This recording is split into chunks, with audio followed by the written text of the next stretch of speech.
users say. This is one of our best fee users as far as how they use their money to serve the student body. I can't believe in these times that there wasn't an increase, and that's why I was very surprised and asked you those questions. That being said, I think that we should make sure that this is noted, the fact that there wasn't an increase this year. That way, if it ever comes up in the future years, we can see that there was no increase this year. If something goes awry next year, we need to fund this. The health center more now. I would say great job on the services that you provide to all the health center staff. I know I've gone in there a couple times and I really appreciate it. And just keep doing what you're doing. You're doing a great job. Is there any other discussion? Any other discussion? Okay, seeing no other discussion, we'll move into a vote. Chair Lodi, would you like to close? So once again, I'd like to thank the Health Center Advisory Board as well as Dr. Getstrike tonight. You guys do a great job, and I thank you for being so involved in the entire process, especially with the presentation you've done. Thank you for bringing forth such a great budget overall. Excellent. With that, we will move into a vote on appropriation bill number 5 for the University Health Center. All those in favor of the bill, please signify by saying aye. Aye. All those against, say nay. And those wishing to abstain, please say aye. Motion passes.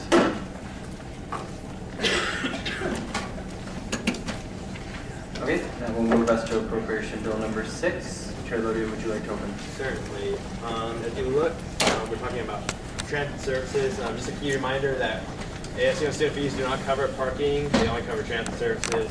We're discussing the bus routes on and around the campus.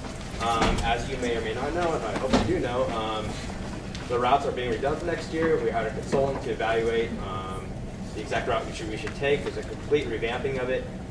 Currently, how it's going to work is there's going to be 8 buses between the hours of 7 to 6 p.m. And there'll be 8 buses, and they'll be going. 4 will be going clockwise around campus. 4 will be going counterclockwise around campus. So this creates a great level for people who are wanting to go one way but don't want to ride the complete opposite way they need to go. In addition, and a great thing is from 6 p.m. to midnight, there'll be 4 buses doing the same routes. Those 4 buses will be all university buses. The 8 buses that I was talking about earlier for the 7 a.m. to 6 p.m. service, 4 will be university buses and 4 will be StarTran operated buses. In addition, and I'm very excited to note this, we are adding a Sunday service. It'll be a van operated service. It'll run from 9 a.m. to 7 p.m. on Sundays. And the reason we came up for that, there's no link of transportation between City and East Campus on Sundays. And as a result, we figured there's a great need for students who either want to make it out to Valentino's or go visit East Campus, or at the same time, City or East Campus students that wish to go to the Union to work on something.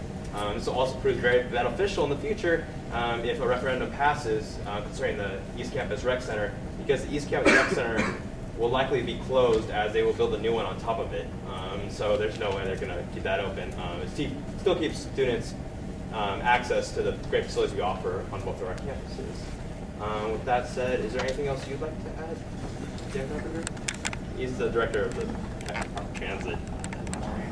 I probably coming to this body and RHA, there are organizations in late March, April, when I have the details. I hired a consultant who's actually working on the schedule and the resources. So I'll be introducing this to the campus here.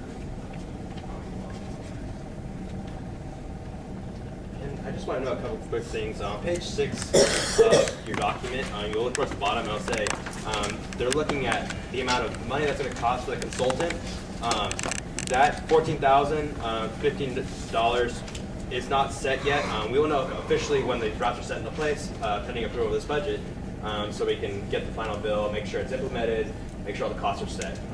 Obviously, after board reaches approves it. So just be aware of that. In addition, notice there's a couple of one-time charges under the mandates. Maybe up there on there. But there's one specifically concerning a bus stop at 23rd and S, I do believe. There's no bus stop there. We're going to be constructing a bus stop How lets some people stay out of the wonderful weather we enjoy here in Nebraska. So, with that said, any questions? Are there any questions? Senator Benny. On let's see, it's page 2 of the, yeah, and then it's 3 of 3 at the bottom of the spreadsheet. There's a 266% increase in printing costs. What's going on there? I can yield to Dan Cocker. Found that out. That is a piece of information that I put in. That is the bus pass letter that goes out every August. So there really wasn't an increase in we were missing $1,000 or $1,100 from the last one. It just didn't improve. So I found that out today. It's going to get emailed to you. Thank you. Are there any other questions? Okay, seeing no questions, we'll move into discussion. Senator Nichols. Just kind of expand on the whole Sunday service deal. Not only subcommittee, this is kind of between me and the committee, we decided to do this. Something that's unique about this service isn't necessarily the same all the way through. The transit budget is that this service is going to be 100% student funded. Most of the other transit services, like that 14,000, the consultant will come. Student fees only cover a third of that. When Tyler and I met, started talking about this, met with Dan about this, it kind of was apparent to me that this is something that students want, something that Dan has tried, like in past years to try and talk to his bosses about getting done, but they didn't feel it was needed. But, as Senator Solomon pointed out to us in the Senate a few weeks ago, and, as I came to realize, is that this is something that we do need. It's something that, if you read the management letter, the second page in your packet there, we definitely say that, or a recommendation for allocation letter, we definitely say that we want to see this, watched over carefully so that we can see if these fees are going to use. We realize though this thing is probably not going to, have a huge success rate right off the bat. It'll probably take a couple of years to get up and running. Dan kind of provided me an example about their night dance service, whereas the first couple of years it wasn't necessarily used that much, but this year and kind of last year it got used quite a bit more, and it's actually in a reasonable amount per ride. So that is something that we're hoping will happen with this Sunday service. At first I wasn't for sure what I thought about it, but as I got to thinking about it more, as I got to talk to people about it more, I really did see that this was important, and that is why, if you look on the top of that, they only requested $413,000, but the subcommittee recommended that we give them $422,000, and that is where that increase came from. So, anyway, just thought I'd point that out. Chair Barlow. Yeah, I'd like to elaborate a little bit more on the bus shelter that Chair Lodia talked about. It's actually started with the local subcommittee member, Todd Jungblood. He, living in that area of town, noticed the need, the dire need for another shelter there.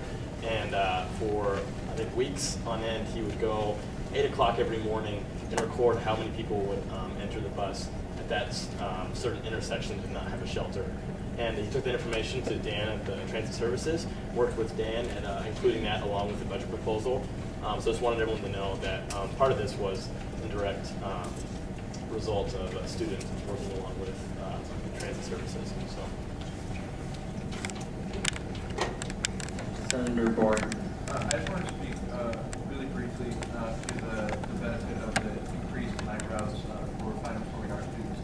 Yeah, I know many students who are practicing in Westbrook, working in the art building, or rehearsing in the theater and film building late into the night, 10, 11 o'clock at night, whenever their building's closed. And so just speaking from the students that I represent, this will be a major service for them. They can help them get back to whichever campus they're on, or get around campus.